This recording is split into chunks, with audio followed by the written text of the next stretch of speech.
Last month, we saw Democrats deliver a coast-to-coast wipeout of Donald Trump and every MAGA Republican that thought that they could stand in the way of a blue wave that was inevitable. And tonight in Tennessee, we are seeing a similar historic result. A huge blow to Donald Trump, striking fear into the heart of every Republican in Congress and making our petulant child president lose his mind on Truth Social. We are going to get into the result that has Donald Trump losing his mind. But before we do, if I could quickly ask you to leave a like on this video, and if you haven't already and you enjoy our channel, to hit that subscribe button because it goes a long way in supporting our work. Now, before we get into the result out of Tennessee that has Donald Trump posting and has every Republican fearing for their political future, I want to start with the stakes of this race tonight that were broken down by CNN's Harry Enton because they tell the story that has Trump so scared.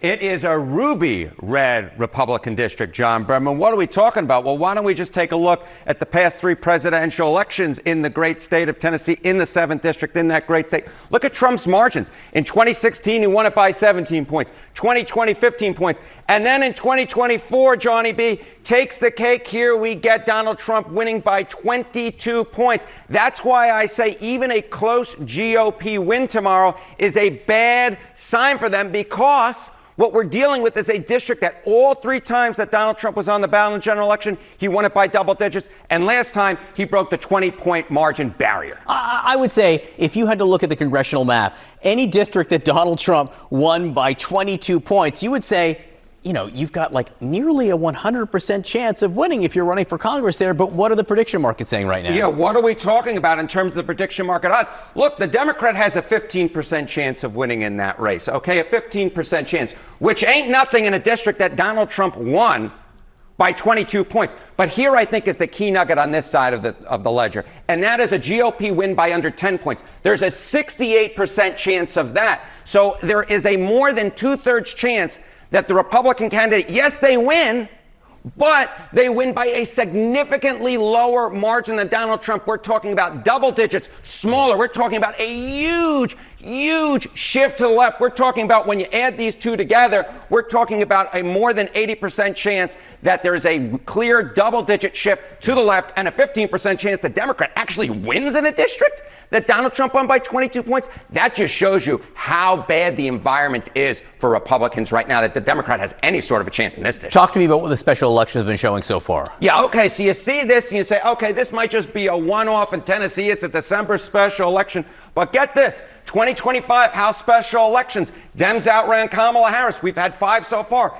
Arizona 7, Dem outran Kamala Harris. Florida 1, Dem outran Kamala Harris. Florida 6, Dem outran Kamala Harris. Texas 18, Dem outran Kamala Harris. And in the suburbs of Washington, D.C., in Virginia 11, the Dem outran Kamala Harris. And on average so far, the Democrats have been outrunning Kamala Harris's margin by over 15 points. So what the prediction market suggests would happen in Tennessee is not something that's happening in isolation. It is happening all over the congressional map. Okay, so when you see something like this, what does history tell us about what ultimately happens? Okay, so you see these and you say, special elections, what do they matter? Well, take a look to the midterm that happens down the line. You go all the way back since over 20 years ago. What are we talking about? Special elections and midterm results. When a party outperformed in special elections since 2005, 5 out of 5 times they went on to win the House of Representatives in the next midterm. So what's happening, what's likely to happen tomorrow in Tennessee, what has happened across the congressional map is likely not to stay in 2025, is likely to push forward and be very good news for Democrats come 2026. Watch these margins. Donald Trump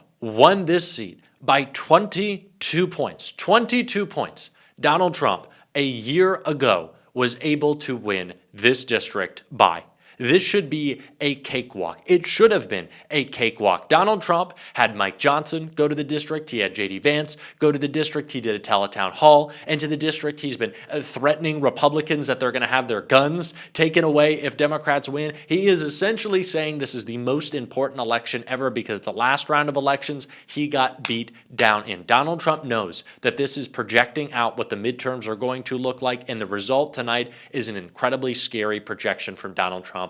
And I wanted to get into it right here. Unfortunately, the race right now is being called for Republican Matt Van Epps but the margin between him and Afton Bain has Republicans incredibly scared, and it is why Donald Trump posted this on Truth Social. Trump immediately wrote, "Congratulations to Matt Van Epps on his big congressional win in the great state of Tennessee. The radical left Democrats threw everything at him, including millions of dollars. Another great night for the Republican Party, President DJT." But Ron Filipkowski of Midas Touch wrote on Twitter, 95% of the vote is in.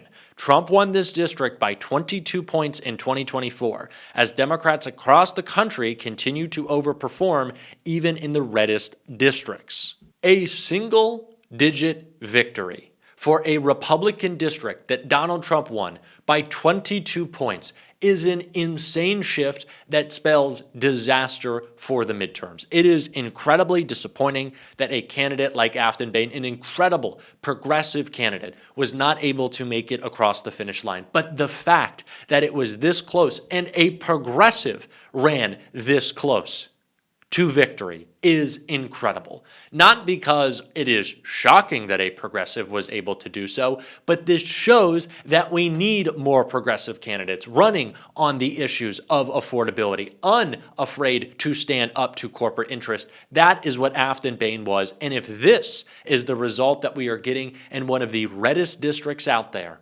then the midterms look disastrous for Donald Trump. And it is not just because we already have districts like these across the country where a 12, 15, 16 point swing, a 17, 18 maybe point swing tonight would mean a wipeout for Republicans, but because this district is a part of their plan. Let me explain. The gerrymandering that we are seeing done by Republicans is reliant on a belief that they can win semi-close races, that these Texas districts that they are drawing up that are going to be a Trump plus 12 or a Trump plus 15, that MAGA can still hold on. And a normal year, they would be able to. But these districts are going from, having 30 Trump plus 50 districts to having 25 Trump plus 20 and maybe 5 Trump plus 15 or 10. And if we are seeing swings right now, if we are seeing massive swings right now to the tune of almost 20 points from 2024 to 2025, with it only going downhill for Donald Trump, because things aren't going to get better, this means a disastrous outcome for Trump and Republicans in the midterms. This spells disaster. If these are the type of shifts that we are seeing, then not only is Donald Trump going to get wiped out in his redistrict, his gerrymandering, mind you, his gerrymandering can't save him. Think about this.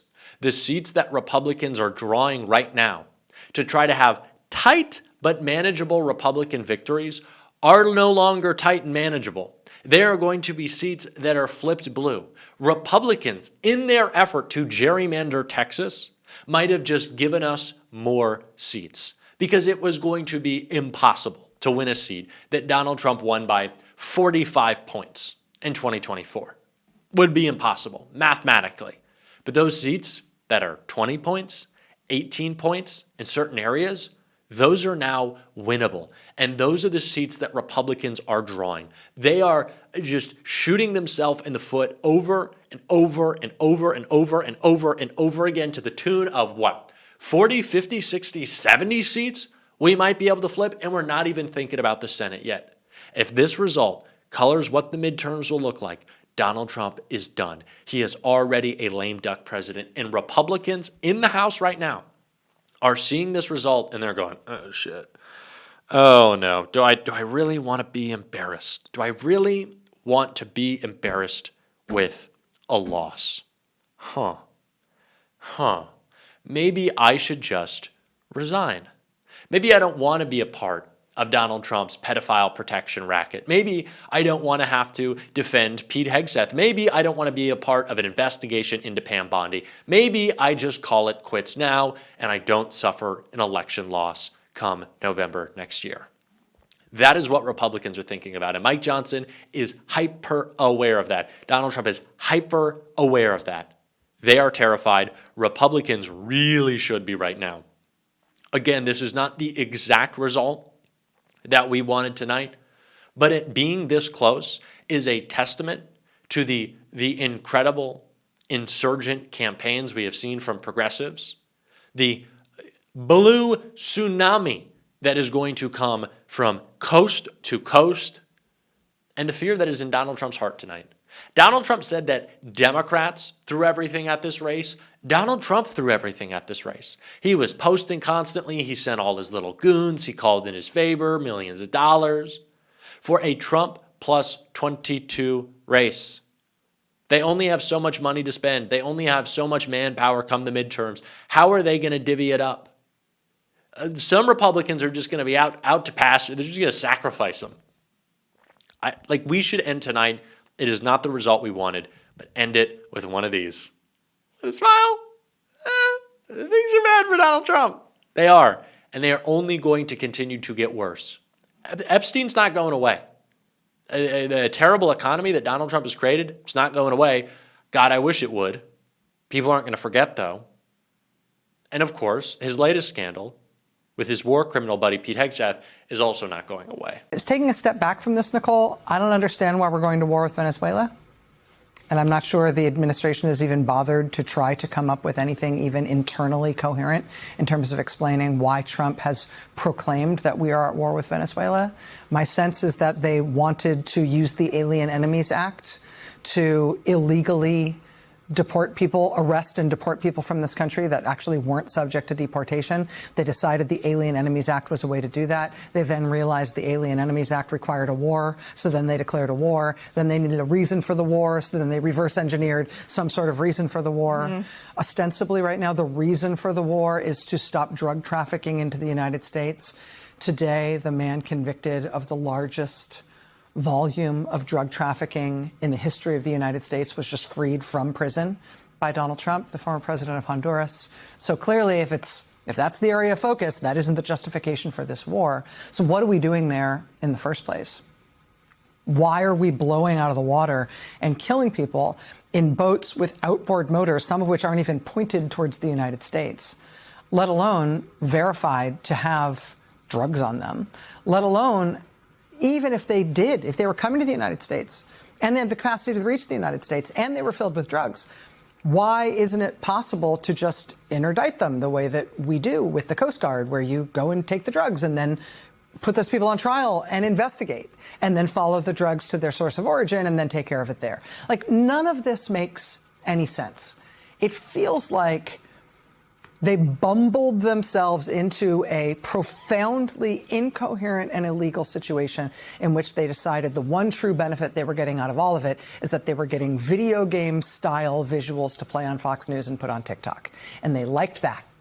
So now they have put this admiral, the commander of Southern Command, every senior officer in that command, and all of the servicemen and women who serve there in the position of potentially being held liable for murder. Donald Trump is thoroughly screwed. Capital thoroughly. And we are going to continue to call it out. All of his criminality, all of his corruption, and make sure we see huge wins in November. And if you want to support that, as always, you can hit that subscribe button, leave a like on this video. If you stuck around to the end, drop a blue heart in the comments. Keep on fighting, y'all. Don't let them silence you. And until next time, I'll see you soon.